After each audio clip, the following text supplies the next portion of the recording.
a stranger the same way you talk to a very close friend. And you should speak more formally to people who are older or of much higher status than you. Second language speakers sometimes sound bookish, which means that their language sounds like it came from a book. In other words, the style is too formal or stiff for everyday conversation. For example, in English, the questions, "Would you be so kind as to give me a ride home?" and "Would it be possible for you to assist me?" sound very formal. Among friends, a casual style is more appropriate. "Can you give me a ride home?" or "Could you help me?" It would be ridiculous to call up a close friend and say, "Good evening, I would like to request the pleasure of your company at the movie theater tonight." Such formal, polite language means there is a social distance between the speakers, something you don't want with friends. In other words, it's possible to be too polite in casual situations. It would sound more natural just to say, "Do you want to go to a movie tonight?" One thing about American English that many second language speakers misunderstand is the pronunciation of want to, going to, and the ing ending. Some people think if they say wanna, gonna, or I'm talkin', they're speaking with an American accent. What they're really speaking is an informal style of American English. In everyday informal conversation with friends and close colleagues, many Americans speak this way. Several British regional accents also use this informal pronunciation style. However, this type of pronunciation is not the proper style for more formal situations like job interviews, speeches, or work. If you use informal English in formal situations, you won't impress people with your knowledge of American English. Imagine if U.S. President Bill Clinton started out a speech with, "Hey you guys, listen, I'm going to tell you some really cool stuff." This informal speaking style wouldn't earn him respect because people expect a more formal style in a presidential speech. Plus, that type of language sounds more like the style of someone who is his daughter Chelsea's age. So his language style would be wrong, even for his age. He would sound better, and more like an adult, if he began a speech with something like, "Good evening, ladies and gentlemen. Today is an exciting day in our history." However, sometimes Clinton uses informal language in public for a friendly effect. Some American politicians show that they are just regular people who can speak and act just like everybody else. Another part of language that we must consider when we talk about style or register is slang. Of course, slang is very informal language. Some people think it's sloppy or bad language, but that's not true. Slang is only bad if it's used in the wrong situation. Slang has its own special function in everyday language. It creates a group feeling. People who use the same slang show that they belong to the gang or the group. Plus, it's just fun to use a special language, especially for young people. A young person who never uses any slang with people of the same age may not seem like a member of the group. That type of person might even be called a nerd, a slang word for someone who studies a lot and isn't very social. Sometimes second language speakers just don't know if a new word or phrase is formal, informal, or neutral, appropriate in most situations. Some words or phrases are written more often than they're spoken. When you learn a new word, try to tell from the context if it's informal, formal, or neutral, or ask a native speaker. Also, a good dictionary will tell you if a word is informal or slang. If you don't know how to use a word, you might end up mixing formal and informal registers. This can sound odd or funny.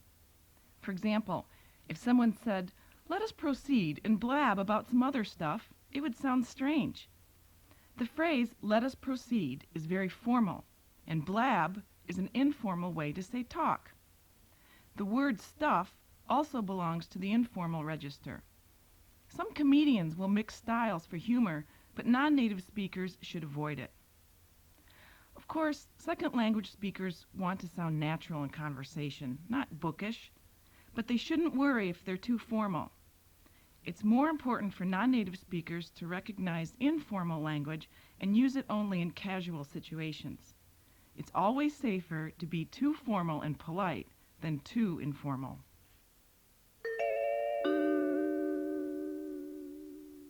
Part 2.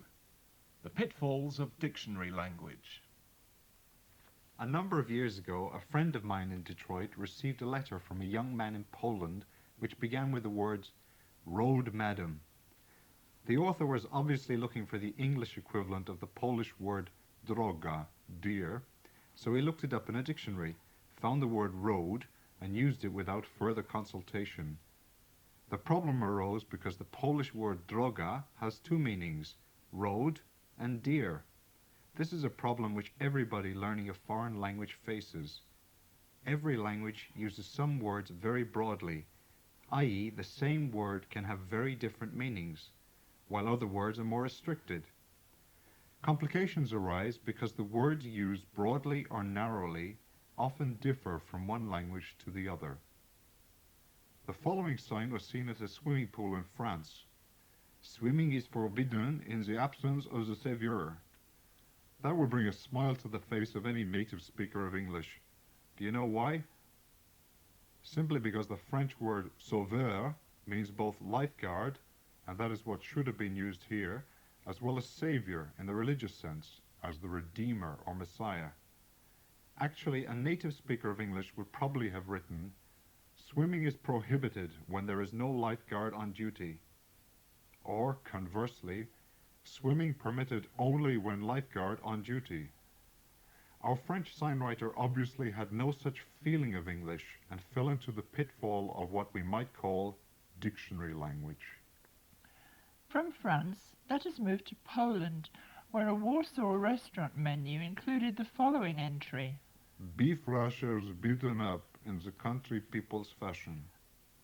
I presume originally the dish was something like bitki wołowe po wiesku, but the translator was unable to cope with it and came up with the above clumsy and long-winded description. What's wrong with it? Well, in the first place, a rasher is a thin slice of bacon or ham, but I've never heard this term applied to beef. Secondly, meat may be beaten with a mallet, but only people can be beaten up. And finally, in the country people's fashion simply isn't used. If a similar dish were found on an American restaurant menu, it would probably be listed as country-style beefsteak, or perhaps braised beef collops. From a hotel in China came the following gem. A sign in the bathroom urged guests, "Please not to take towels away from hotel. If you are not the person to do this, please not to read this." First of all, the sign should have read, "Please do not remove towels from hotel."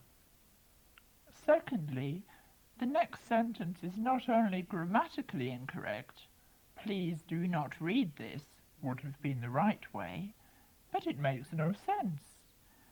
Once a guest has already read the sign, whether or not he is in the habit of stealing hotel towels, it is too late to tell him not to read it. In the days before the disintegration of the Soviet Union, an English language newspaper in Moscow once announced, "There will be an exhibition of paintings by Soviet Republic artists next week. They were all executed over the past 5 years." in the context of the evil empire mentality prevalent in the English-speaking world a decade ago, that statement would have been hilarious. It appears, however, that not only Russians have this problem, as the next example shows. A sign in a tailor's shop in Cyprus said, "Because of big amount of orders, customers will be executed in strict rotation." apparently in both Russian and Greek, and maybe in a few other languages as well, there is a word similar to execute, in the sense of executing, i.e. carrying out, a task or order. In English, however, when the word is applied to people, it means putting them to death. Now, please listen to the following bloomers very carefully. A sign in a French hotel lift advised guests, "Please leave your values at the reception desk." A tourist brochure published in the former USSR said, "If this is your first visit to the Soviet Union, you are welcome to it." Now please reread these two messages, give them some thought, and see if you can figure out why they are funny.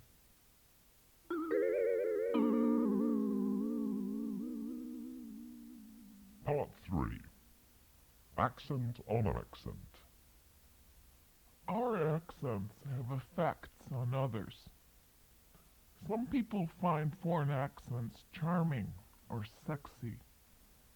They're also impressed by foreigners who speak without any accent, that is, without pronunciation errors. And that's all a foreign accent is, little mistakes.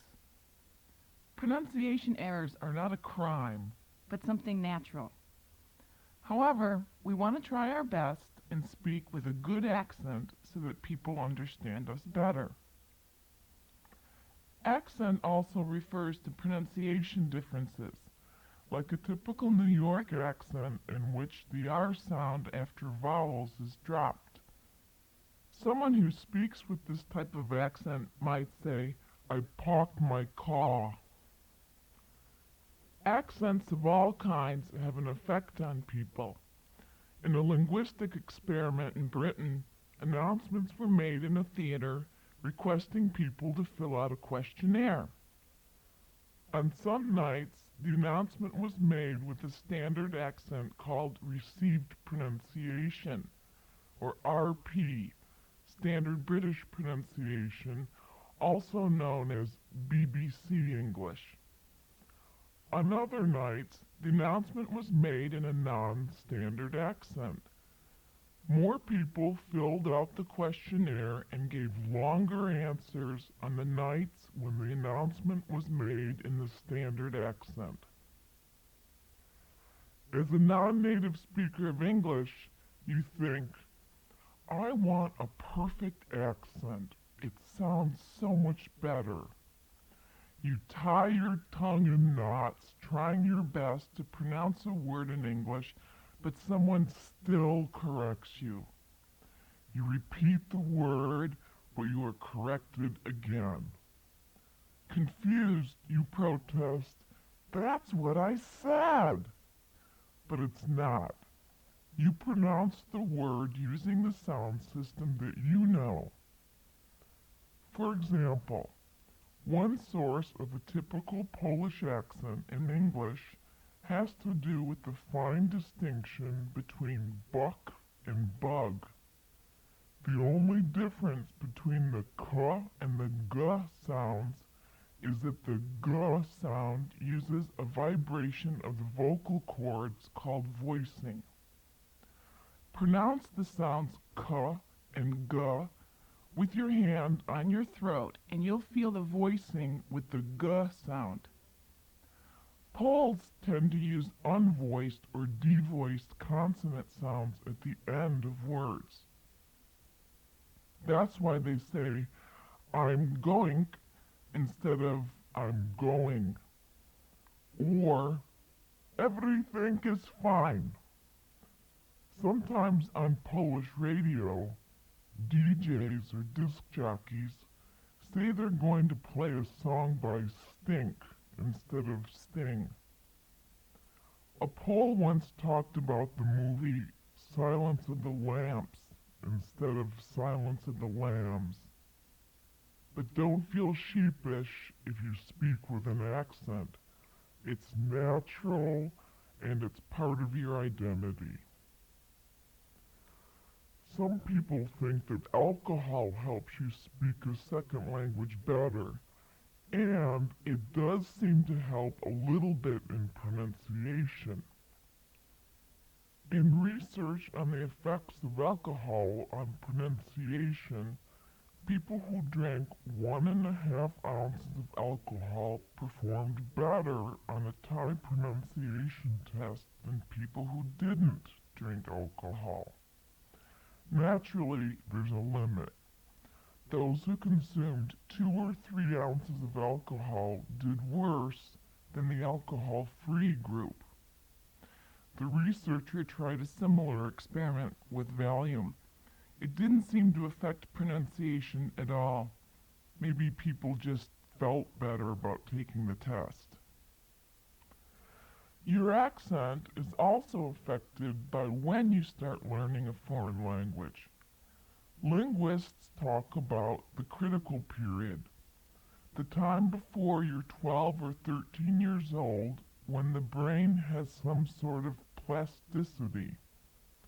During this period, children master a second language with ease and without accent, like a native. It makes sense to start foreign language classes in the schools as early as possible, though some educational systems in the world, like the American system, have not caught on to that yet. The older you get, the more your language learning success depends on variables such as personality, motivation, intelligence, and language aptitude. And the more likely it is you'll speak with an accent. But so what? It's normal. It's natural.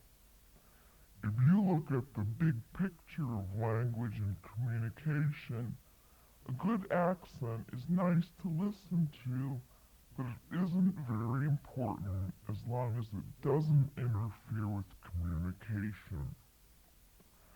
Clearly pronounced English should be your goal, but don't feel bad if you don't pronounce English like a native. Most people don't mind, and many people find a little accent charming.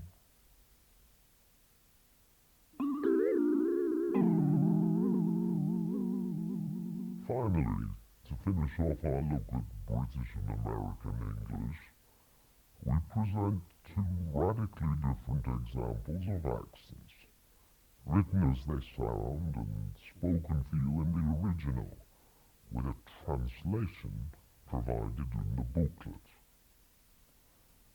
There are almost as many varieties of spoken American as there are of speaking Americans. So from America, we bring you a report on a baseball match, which we hope will whet your appetite to find out more about the game in World of English's April '96 baseball issue. Here goes. Each manager signs a card showing his lineup for the day and joins the daily huddle around home plate to learn the ground rules. As the batting order appears before us on the screen, we're told that certain named players are in left, center, and right fields. Others are at the traditional spots of first, second, third base, and shortstop. The pitcher no longer goes into windup but a stretch. The first pitch is strike 1, followed by ball 1. Then strike 2, ball 2, ball 3, full count. The bat fouls one in the stands and the count remains at 3-2. Finally, he flies deep to the center fielder who makes a long run and a fine running catch-up against the wall beyond the warning track. Another batter goes to 1-1 and pulls one down the left field line where the fielder plays it off a wall and fires to second. But the batter with a hook slides in safely to second with a double. He calls for time when he dusts off his suit and releases pants. The game moves along. It develops into a real pitcher's battle. The next batter grounds to show and running on first lies in a second. Break up, go play. 3 weeks from next Saturday is Old Timers Day, so get your tickets early at one of the main convenient box offices. Come on, see baseball's greats, including several members of the Hall of Fame. And now from England, one of the most famous accents from the East End of London, Cockney. Listen to this short poem.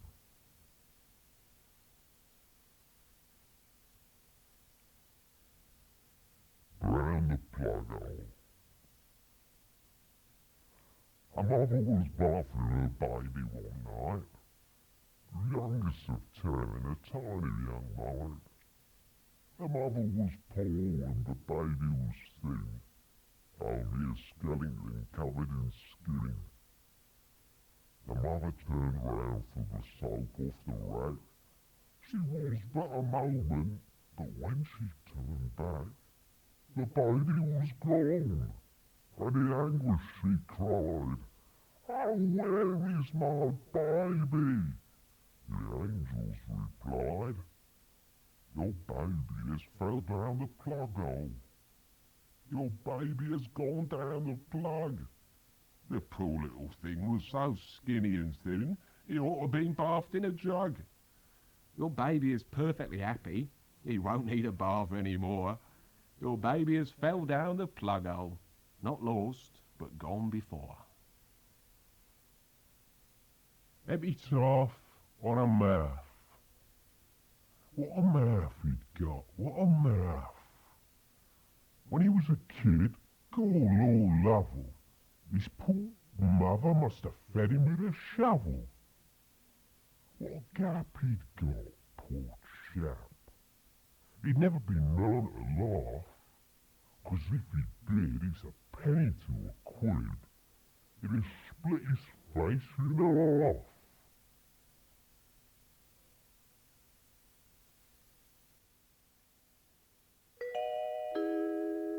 Part 4. The Spy Game. You might be surprised to hear nursery rhymes on a cassette about speaking in style. But many Mother Goose tales and other storybook characters and situations have become part of the English language and culture. They form the basis of sayings, jokes and concepts. Hence anyone serious about learning English well should know at least some of them. Here are but a few of the better-known rhymes. Baa, baa, black sheep, have you any wool? Yes, sir, 3 bags full. 1 for the master, 1 for the dame, and 1 for the little boy who lives down the lane. Humpty Dumpty sat on a wall. Humpty Dumpty had a great fall. All the king's horses and all the king's men couldn't put Humpty together again. Peas porridge hot, peas porridge cold, peas porridge in the pot 9 days old. Some like it hot, some like it cold, some like it in the pot 9 days old. Little Jack Horner sat in the corner eating his Christmas pie. He stuck in his thumb and pulled out a plum and said, "What a good boy am I!" Simple Simon met a pieman going to the fair. Said Simple Simon to the pieman, "Let me taste your ware." Said the pieman to Simple Simon, "Show me first your penny." Said Simple Simon to the pieman, "Alas, I haven't any." Little Miss Muffet sat on her tuffet, eating her curds and whey, when along came a spider and sat down beside her and frightened Miss Muffet away. This is but a tiny sample of the nursery rhymes children in the English-speaking world have known for ages. To most, they simply provided amusement, but during international hostilities, they sometimes meant the difference between life and death. To intelligence agencies around the globe, a top spy should be a native or near-native speaker, with good first-hand knowledge of the country he is planning to spy on. Often, the children of diplomats or international businessmen have such qualifications. Many of them have been born and or raised abroad and received much or all of their experience there. Someone who was raised in a foreign country from the age of 5 or 6 might become an indistinguishable native speaker within a few years. But he or she may have missed the stories, games and TV shows that 3- and 4-year-olds enjoy. Nursery rhymes are among the ways foreign agents posing as natives can be exposed. Every native born and raised in Britain, Canada, Australia or America is familiar with Humpty Dumpty, Little Jack Horner and many more. But a Nazi or Soviet agent who had missed that stage of childhood development might not immediately know what was being referred to. Sport is another area which can separate natives from near-native foreigners. Not all Americans are interested in baseball, but even those that aren't would know the names of most or all major league teams. And whilst a spy might know all the major English football teams, would he or she know the names of the grounds where they play? Who plays at Old Trafford, Goodison Park, Molineux, Highbury, Roker Park? Pronunciation of certain place names is another way to distinguish locals from outsiders. Especially in England, a great many place names are pronounced quite differently than they are spelt, and this could be a dead giveaway. How many non-Englishmen would know that what looks like Belvoir Castle is pronounced Beaver Castle? Caius College, Keys College, Cholmondeley, Chumley. There are other ways of weeding out foreigners trying to impersonate natives, including a knowledge of the latest, or, if the suspected foreigner is well versed in recent developments, then the heroes and fads of yesterday might stump him. Of course, one needn't be a professional spy to try to know so many diverse facets of the language and culture of the country one is studying. The ordinary learner would also do well to fill in as many gaps as possible. Part 5. Stressing without stress. As we mentioned in the introduction, correct stress and intonation is the key to speaking well. But we often hear people on news programs on the TV or radio overstressing, i.e., too many words in the sentence are stressed, or the wrong words are stressed, and words which should be weak are given too much importance. This often happens when a journalist or reporter is trying to make something sound terribly dramatic or vitally important. They are guilty of not letting the words speak for themselves. So instead of being clearer, the meaning is often lost, because the sound is repetitive, annoying and boring. This media speak is often heard from sports reporters. Wrong emphasis and too much of it. Let's listen to some examples of this bad speaking style. Listen out for the clichés too. First of all, a typical motor racing Grand Prix commentator who talks as if there is an exclamation mark after every word. Damon Hill drives around the tight bend and gets in front of Schumacher. What a remarkable piece of driving. The faster he goes, the quicker he'll get to the pits. The slower he goes, the longer it will take. Next, a typical British football commentator with a match report on the radio. With 15 minutes left, United started to turn up the heat. Cantona dispossessed Smith, turned on a sixpence and flighted a pinpoint pass to Giggs. Giggs smashed the ball against the crossbar, but got a second bite of the cherry and this time made no mistake. 3-2. The keeper was as sick as a parrot. For United, once they'd gone past the point of no return, there was no going back. Here are just a few important principles of stress in spoken English to guide you, tried and tested in the acting profession. They're for speaking and reading out loud, and acting.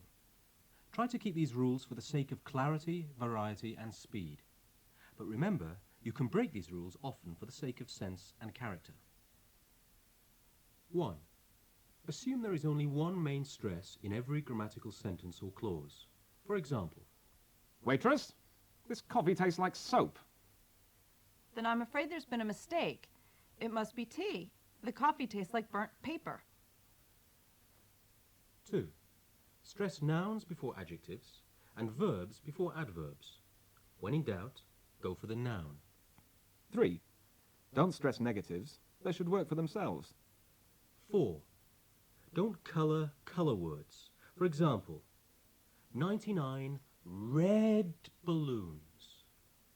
The brilliant afternoon sun. The rolling hills. 5.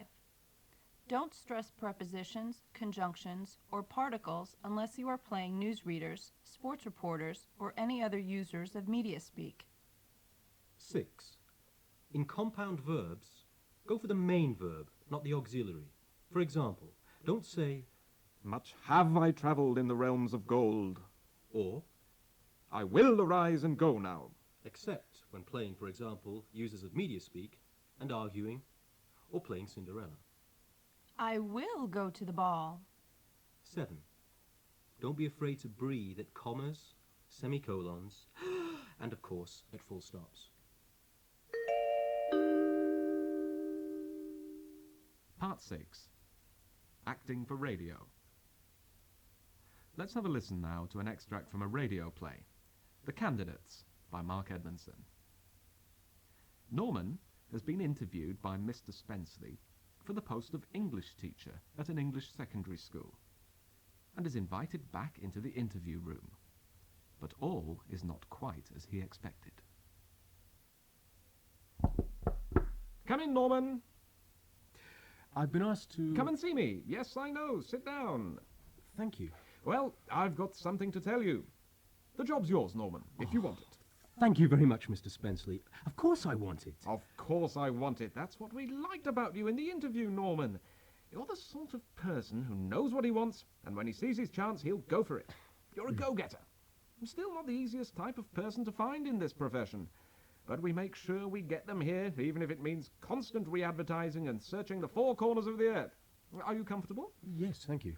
Now, you've read the job description. Well, at least the essential parts. Oh, yes. There are a few more details you'll need to know about the job. A lot of them you'll pick up as you go along, but before you start, you'll need to know that you'll do a 25-hour week, although you may be called upon to do an extra few hours for which you won't be paid, I'm afraid, but we hope that's all going to change in the near future. Oh, that doesn't matter. It's not all about money. Isn't it? Well, what I mean is, it's the job, the career that's important, and, well, I suppose the money. Don't knock money, Norman. There are still people around who think money is a dirty word. No, of course. Well, let's get on. Now, your salary you already know about. Your working environment I'm sure you're familiar with, and you know all about sponsorship. Sponsorship? No, I'm not sure about that. You're not? Oh, I must say, judging by your interview performance, I thought you'd have known about sponsorship. Well, I did notice the logos on the bins in the reception area. They pay us a 4-figure sum every year just to display their name on the bins. Think what we can do with that money. Increase someone's salary, maybe. Buy some more equipment. I tell you, Norman, if it wasn't for sponsorship, this place would be on its knees. Of course, it's a relatively new thing, sponsorship. God knows how we managed to survive before. On goodwill, I've been told. Wouldn't get you anywhere these days. No, quite. Anyway, let's get down to your uniform. My uniform? Oh, yes. I thought a suit would suffice. Well, you're half right. We, well, at least the men, do wear suits. Special suits. Suitable for the job suits, so to speak. What's special about them? Well, they're special suits because the suits acknowledge the kind help given to us by various institutions and companies. In what way? Well, I'll show you. This is something like the one you'll be wearing, though we'll get you properly measured up, of course. As you can see, we have a Frisbee drink logo on each lapel. You want me to wear a suit like this? Well, you don't have to. We do have one with fab-flavoured milk on it, and another with Luigi's Restaurant, if you prefer. No, I mean, do I have to wear advertising on my suit? Let me ask you this. Do you have to pay for your suit? Answer, no. We pay for the suit. Well, in fact, the sponsors pay for the suit. But what if I don't want to wear the suit? You have to, I'm afraid. It's in the contract. You'll see all the terms and conditions when you come to sign it later. Oh. Is there anything else I should know? No, I can't think offhand. Except... Except?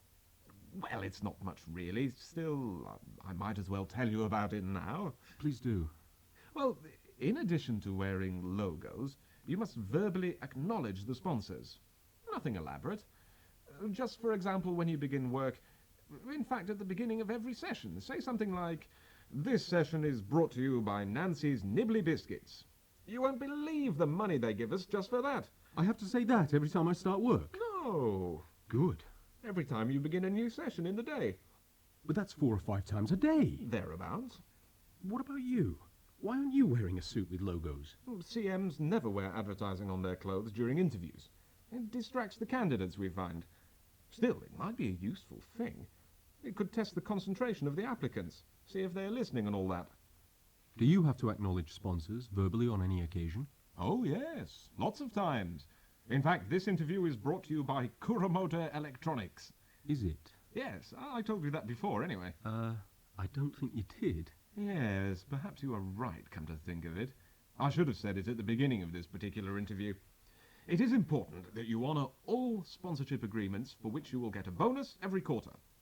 But if you persistently refuse or forget to perform these duties, you are at best heading for a very bad reference should you look elsewhere for a job. I see. Good. Now, are there any more questions? Yes. If a pupil persistently misbehaves, am I permitted to send him or her out? Yes. And if that doesn't have any effect, send them to the year head. Thank you. You said before you're a CM. Ah, yes. Curriculum manager. I thought you were head of English. I am. But that's what the head wants me to be called from now on. There's been a spot of reorganisation. Right. Well, I'd like to meet the other English teachers if I may. I didn't get the chance earlier. I can arrange that, but there's something I have to do, and I'm pressed for time, so I'll have to yes, to take you to the staff room. Get a what? You know, one of those... Oh, God, it's on the tip of my tongue. Begins with a P. Pupil? Yes, of course. I'll get a pupil to take you to the staff room. Right, you three, stay where you are. Yes, you three. Do you see another trio in here? What's your name? Yes, you in the middle. No, the middle. The centre. You do maths, don't you? Yes, you. What's your name? Right, Simon. I've got a job for you. Get over here. Just get over here and you'll find out. Don't you look at me like that, son, or you'll be very sorry.